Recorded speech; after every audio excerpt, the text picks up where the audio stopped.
So, how are we fighting this war?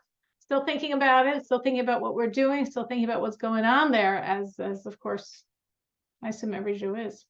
I wanted to share something I heard this week.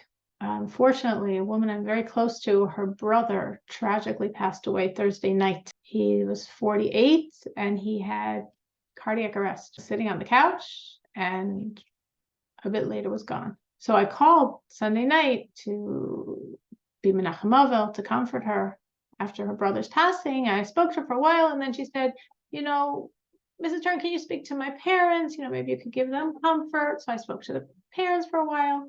So when I was speaking to the parents, this is a story the mother told me about her son. He's 48, he's still her son, obviously. Her son, she was saying what a wonderful person he was, and how special and how close to people. And this is what she said about her son. So their son, this 48-year-old man, in the summer, he went to Israel and he brought with him a Sefer Torah, a Torah scroll. I don't know the backstory. I obviously was not the proper situation to ask any questions. I just listened. But he brought with him this Sefer Torah, this Torah scroll, that he wanted to dedicate somewhere in Israel. This Torah scroll belongs in Israel. Somewhere he's going to find its home. And he, was traveling around, visiting friends, visiting relatives. He had no specific itinerary. And at one point, he went to a cousin, a not religious cousin in a not religious settlement, kibbutz. And he's talking to the cousin. He realizes this is such a not religious place. He's like, "Do you even have a Torah scroll for your whole kibbutz?" And he said, "We have two, but they're not really kosher." So in essence, no.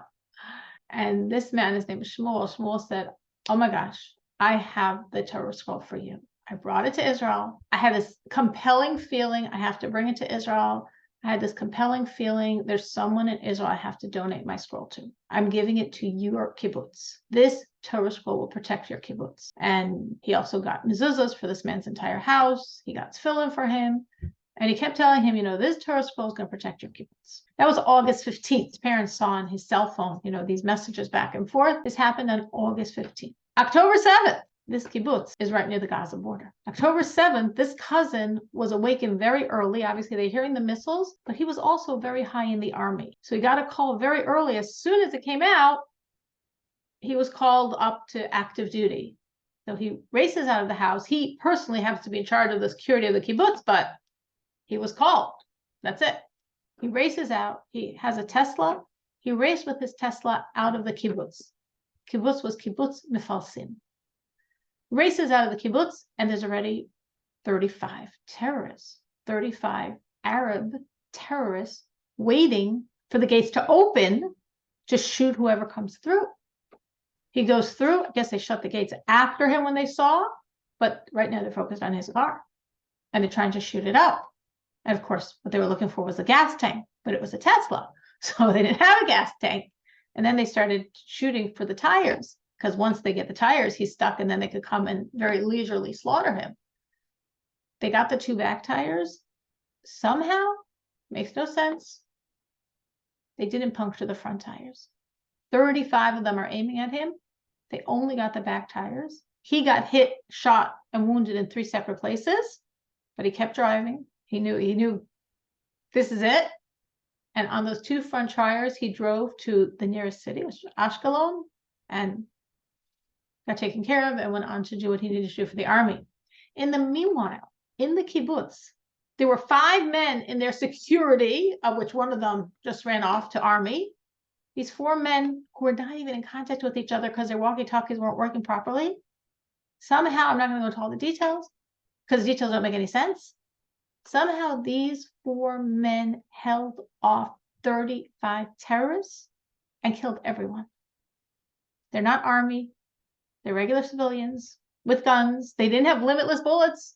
One said he had 6 magazines. He knew every shot had to kill, because once the 6 magazines were done, he was done. Unfortunately, there were many people from the festival. This kibbutz is very close to the festival that ran, and they didn't know what was happening. They just saw the missile, so you have to get cover somewhere. They didn't understand, obviously, what was in store. So they drove to the kibbutz. The gates were closed, and the kibbutz was not opening those gates, but no problem. They're going to go by foot.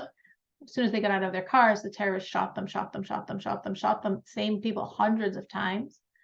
They went into a place that was like protected. They threw grenades there. Every single person that tried to get into the kibbutz from the outside, from the festival, was killed, butchered.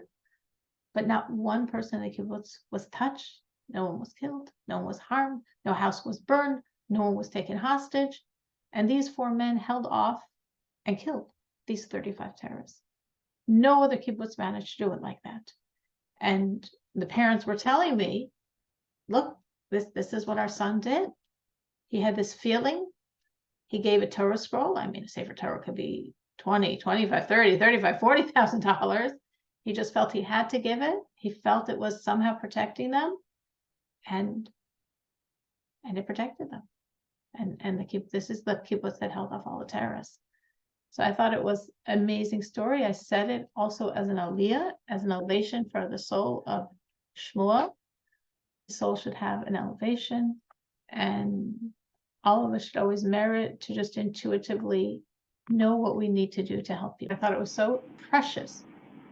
The soldiers in Gaza, they keep asking for religious things. You can see videos of them saying, come, put tefillin on us, we want tzitzis, we want.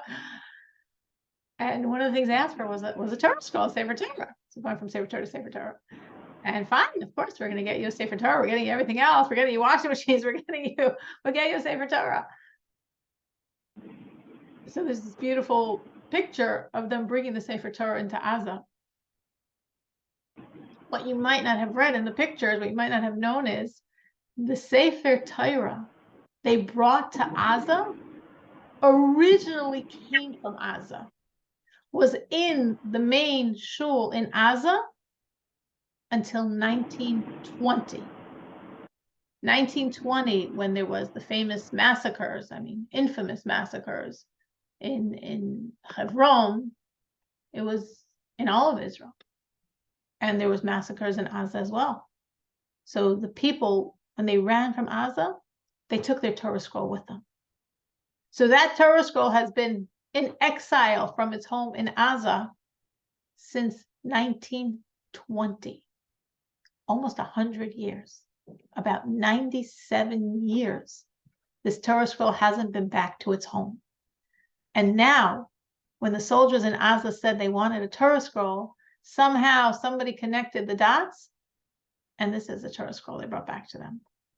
And when that story moved me so much, but I just felt it's like so many things come full circle. So many times, there's a plan, there's a purpose, and everything ultimately does go back home. I was very, very moved by that story. As Baruch Hashem, always, I was flooded this week with miracle stories.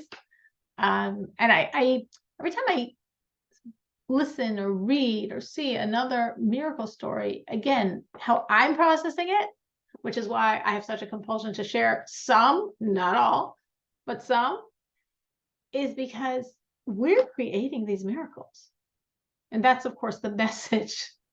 That's the point. We're creating these miracles.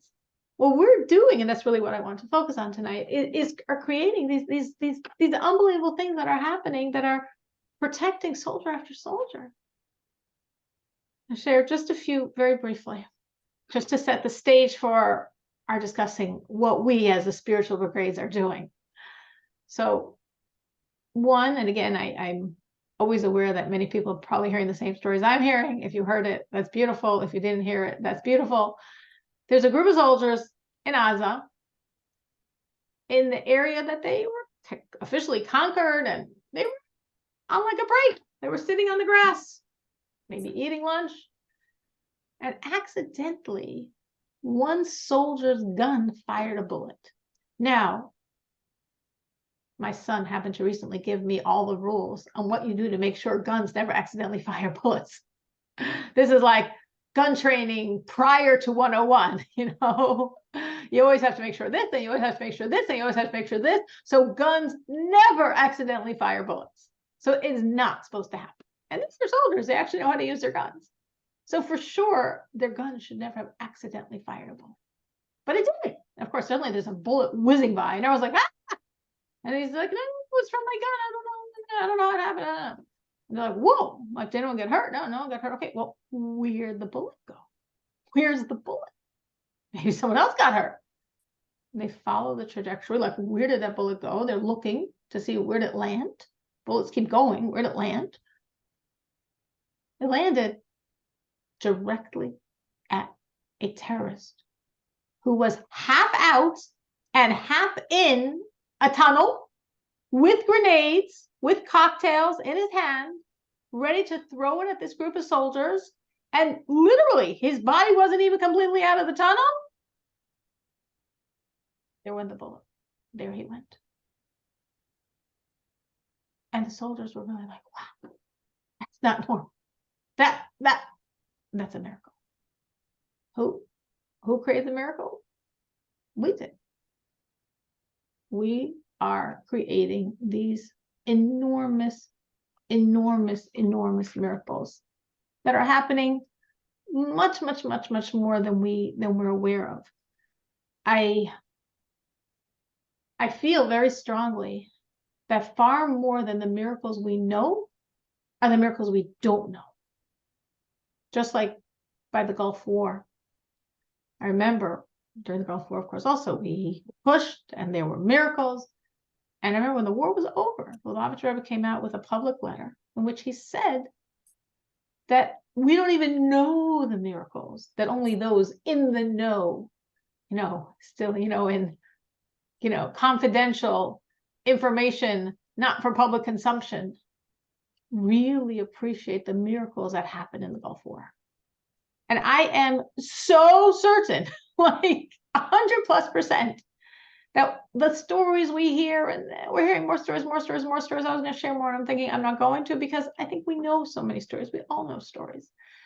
But to appreciate that the stories that we hear are just the small change of the miracles that are definitely happening now. And just a very simple way of realizing, when we look at this tragic death toll of our soldiers, which is horrific and tragic, but the numbers make no sense. It should be so much more. What they're doing is so dangerous.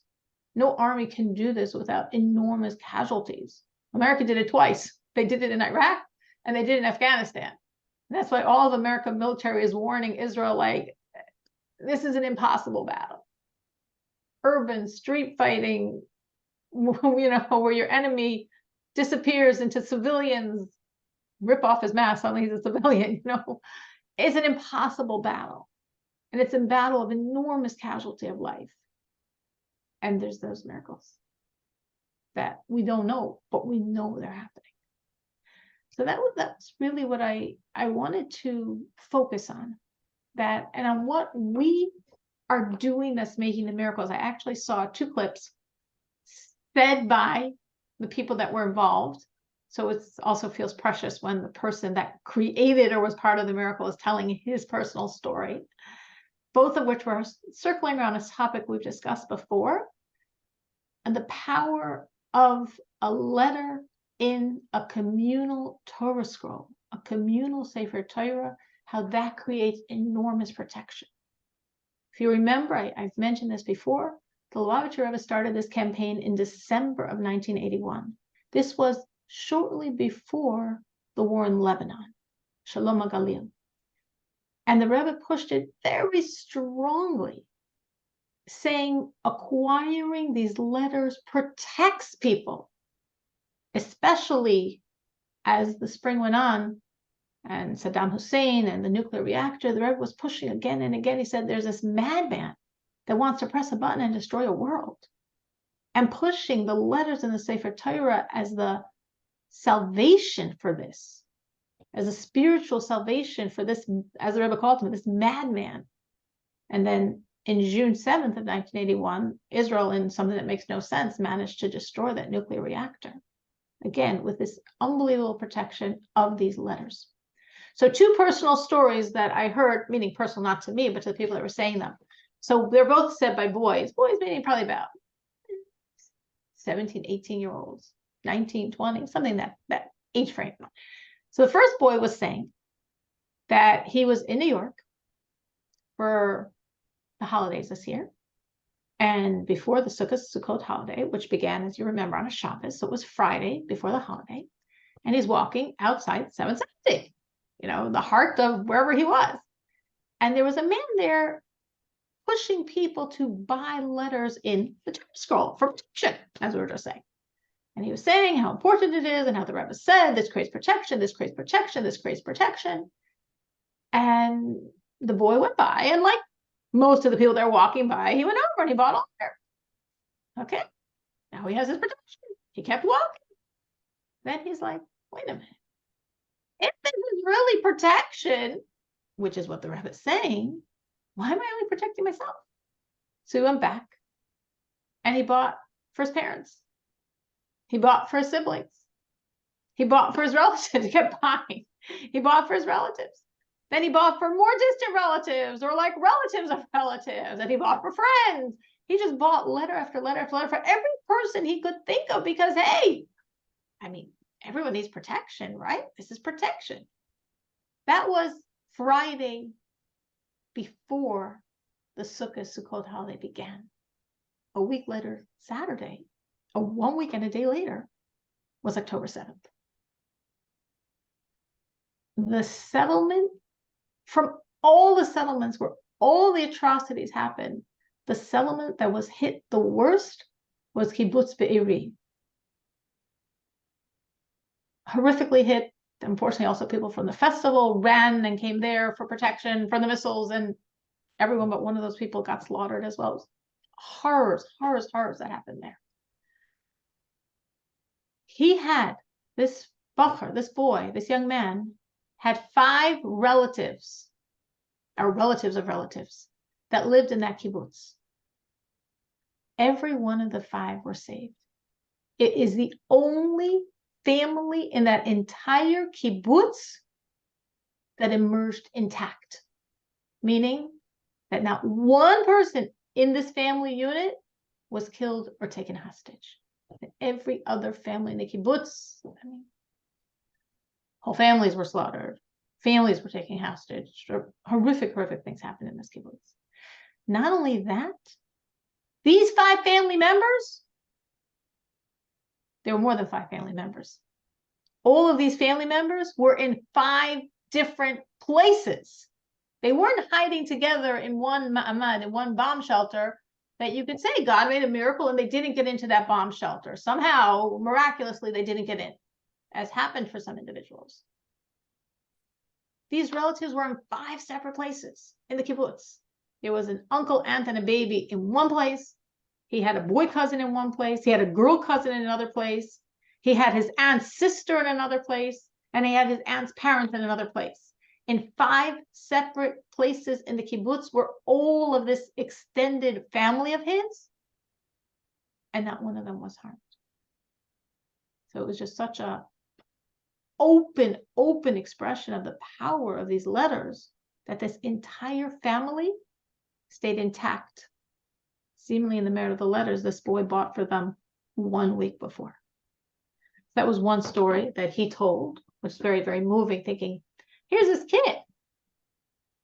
Would I have thought, would my sons have thought, if a letter brings protection, let me think of everybody I know, including my relatives, to create protection for them. What is the protection for? I don't know. It's a good idea. Second story was with another young man of this age, probably also 17, 18-year-old. And this was now 3 weeks after October 7th. It was Shabbos, and he went to Meron, which is like a little less than an hour south of Tzfas. He was there for Shabbos, and Saturday night, Motzei Shabbos, he went to an army base that was right there. Very, very close, right in proximity there. He just walked right to the army base, and he starts speaking to the soldiers about acquiring letters in the Torah scroll and explaining that the Lubavitcher Rebbe says it's protection, it's protection, it's protection. And he gives this, he's a little kid, but I guess he gave a big speech. And all the soldiers, I mean, the same way they want the tzitzit and the kippah and the tefillin, they want protection. I mean, this is the most natural thing. So all the soldiers started buying these letters. And then he went over to the soldiers that didn't come to him. And there was one woman soldier there. a young woman, and he went over to her and she said, no, I'm not interested. And he starts talking to her, protection, and protection, you're going to war. She says, okay. She said, you know what? I'll buy a letter for me, and I'm going to buy a letter for a friend of mine. I said, okay. Who's your friend? She said, another woman, girl soldier. Okay. Where's she? He said, she said, right now she's captured. Right now she's hostage in Gaza. He's like, whoa, okay, you're buying this letter. We'll create protection. She will get out. This was Saturday night. Sunday night, that girl got out. Now, he didn't hear this. Again, he heard the news Monday morning that some woman, female soldier got out. He doesn't know, and he did, of course, exactly remember the name. He sold many, many, many letters that night, but he had the contact information of the chayelet, of the female soldier that he had sold the 2 letters to. So he called her. He said, the female soldier that got out, was that your friend? She said, yes. She said, yes. He said she was like flying like on cloud 10. Yes, that soldier, that Saturday night we got the letter for, and Sunday night got out. And it was just very, very, very moving. Very moving, very reinforcing of both the general idea. We really are creating these miracles. We really, really, really are making a difference.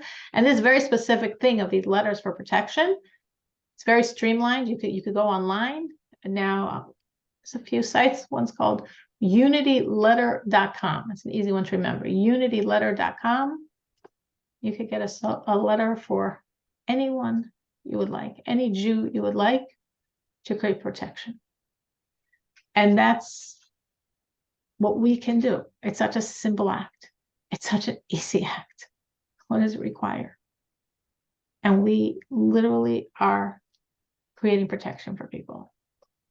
And sometimes it's easy to feel like, whatever, traditional. It's nice to think we're making such a difference, but are we really? But we really are. We really are. And when these people experience the miracles, and I've seen so many people sharing firsthand things. I mean, I'm not even saying, again, I'm not going to say all these stories, but just like one man said, literally, you see it. His neck is bandaged. A bullet went through his neck, went in one side of his neck and went out the other side of his neck. Thank you, Eliza. It's right there in the chat. Like, that's not normal. It's not normal to be alive. It's not normal not to have breathing issues. It's not normal not to have swallowing it. It's not normal. The doctors are releasing it from the hospital. That's not normal.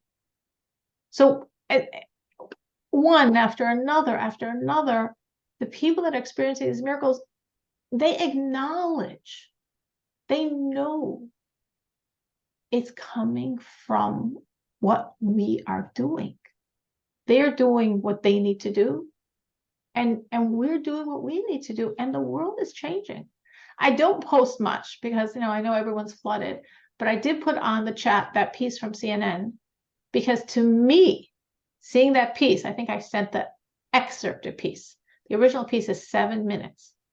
A 7-minute piece from CNN showing, the point being, clearly, it's very slanted, telling you exactly this is what we're showing you. We're showing the evil of Hamas. We're showing how Israel cannot cease fire. And this isn't even Fox News. This is CNN. I was like, wow. The world's marching toward Mashiach. The world is marching toward Mashiach. The world is changing. It's a very special time for these changes to happen. We began Kislev. Today was the 2nd of Kislev. Kislev is the month of miracles. Hanukkah's almost here. For my son, Dober, Hanukkah's been here for the past 3 months, but okay. For the rest of the world, Hanukkah's coming. It's the month of Kislev. It's the month of miracles. There's many Hasidic holidays in this month. There's so many that in the Hasidic lexicon, we call Kislev the month of redemption. That's the term for it. Chodesh Hagula. Chodesh Hagula. The month of redemption, because everywhere you turn, It's another holiday. It's another celebration. It's another redemption. You could say, oh, Hasidim have holidays like every other day anyway. But this month, we literally do. We really, really do. It's such an auspicious time to reassess what we are doing to create miracles. Now, why am I saying that? Because this is the backstory to understand. When something happens on the Jewish calendar, it's happening because of the spiritual energy of that time. Meaning, it's not like, because Hanukkah happened to Kislev, so we're looking at Kislev as a month of miracles. That's backwards. It's the opposite.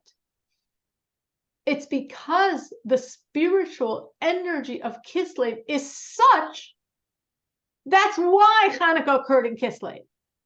Because Kislev is the energy of miracles. Kislev is the energy of redemption. And similarly, as I'm saying, there are more Chabad Hasidic holidays in Kislev than in any other month. Literally. I mean, this is a literal fact. Almost every day is a reason to celebrate. Why? Because of the energy of Kislev. Because Kislev is a time of redemption. Because Kislev is a time of miracles. That's why these redemptions and miracles happened in Kislev. Again, we look at it backwards. Oh, we see a holiday of redemption, so this is a special time. No, it's a special time. And that's why there's a holiday of redemption, and another holiday of redemption, and another holiday of redemption, all in this month. So that is the enormous potential that we have now to use and to create Kislev style redemption, Kislev style miracles. So I wanted, because of this, to review the tools we have to create these miracles. Now, again, people all have their own personal arsenal. And I wanted to remind everyone of sort of like globally, what are the powerful tools in our kits? What are the ones that we should really be pulling on? Some are easier for us to do. Some are harder. And some is just very subjective, your own personal story. But I really want everyone to sort of take stock. What am I doing to make these miracles? I mean, yesterday, almost 290,000 people gathered in Washington. When they first planned this parade, they asked for a permit for 60,000 people. Then I heard they upped it and asked for a permit for 100,000. That was their biggest, wildest dreams. Last week, I was speaking to someone very involved in the parade, and she was saying how there was a other side parade in Washington that had 40,000 attendees. 40,000, that's a lot of people. She was like, oh my gosh, I hope we can get more than 40,000. I really hope we're going to really try to get more than 40. If they got 40,000, we have to have more than 40,000. Like maybe the 60,000 number. Pipe dream this 100,000 number. There were almost 290,000 people. Aliza, I believe, was one of them. And it's just a sense of everyone wanting to do. Everyone wants to do. And we really are to. We want to do. We are doing. Aliza's raising her hand. And actually, I wanted to ask Aliza now if she could share her reflections on being there. So this is a great meeting of the minds. Aliza. Not only were my husband and I there at the rally, we were at the Nate's Minyan before, which many are now saying was the true rally. So I want you to know my husband's estimate for Nate's was about 700 people. 700 people davened together, different types and stripes. We got there after the Daf Yomi. And because getting there at 6:15 from our hotel seemed a little challenging to begin with. And, but we did it with pleasure. Set up on the sidewalk directly in front of the fence of the White House were pictures of each of the hostages, the kidnap posters that everyone can print out. On top of each picture was a pair of empty shoes. And I took one look, and sorry, I'm getting teary-eyed again all over now. I took one look. I personally have never been to Poland, to Auschwitz, but it conjured in my mind the image I've seen of that exhibit, if you know what I'm talking about, of all the shoes. And that's what was on the sidewalk. The davening was gorgeous. When it came time for Hallel, and Barry Weber was davening Hallel, and I found that actually, if you look on, online, you can see it from Venmo and see the whole thing, but it does not capture the energy. Dancing broke out on the men's side, on the ladies' side. There was a mechitza.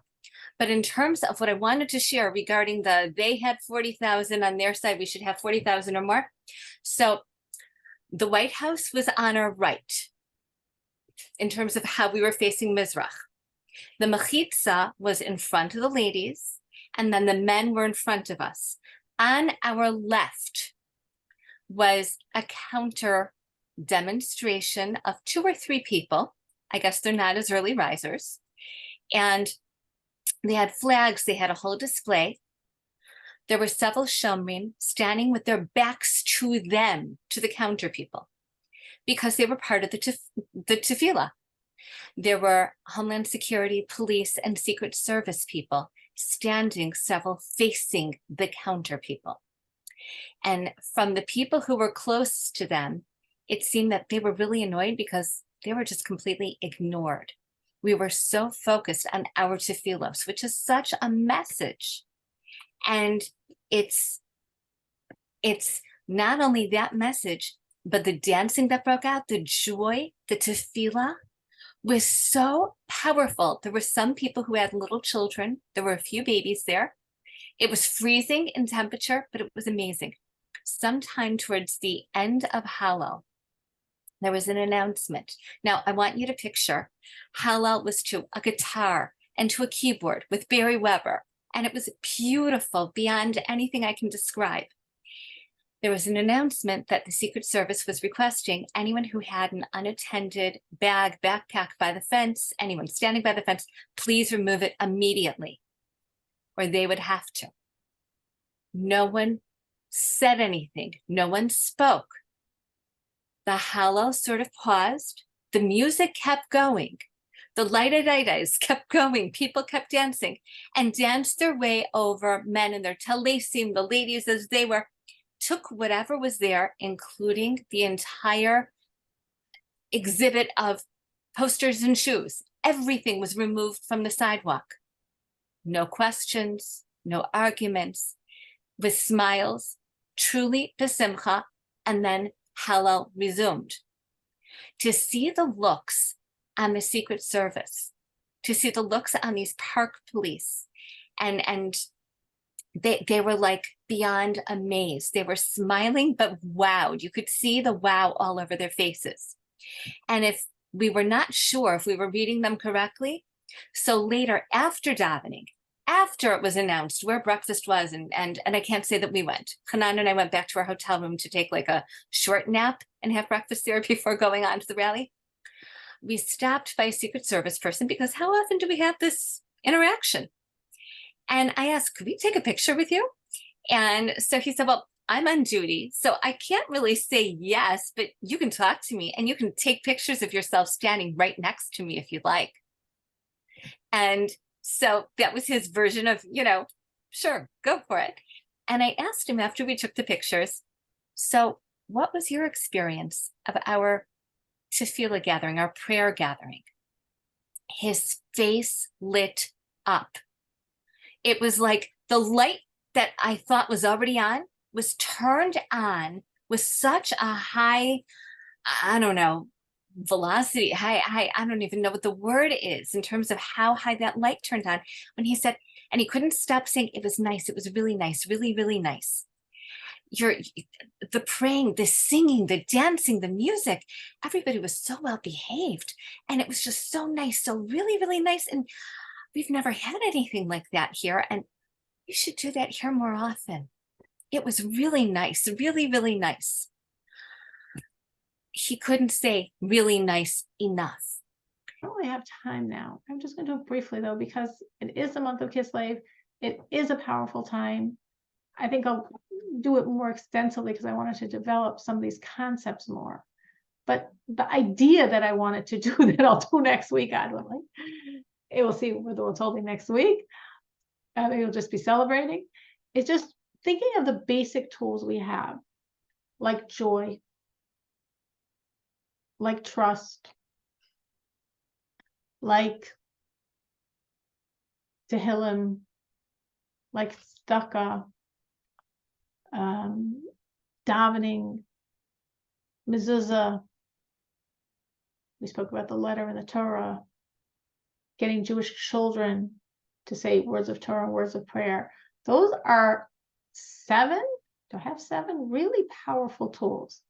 Joy, trust, Tehillim, Psalms, tzedakah, charity, davening, prayer, mezuzah, letter in the Torah scroll, and Jewish children saying words of Torah, words of prayer. 8.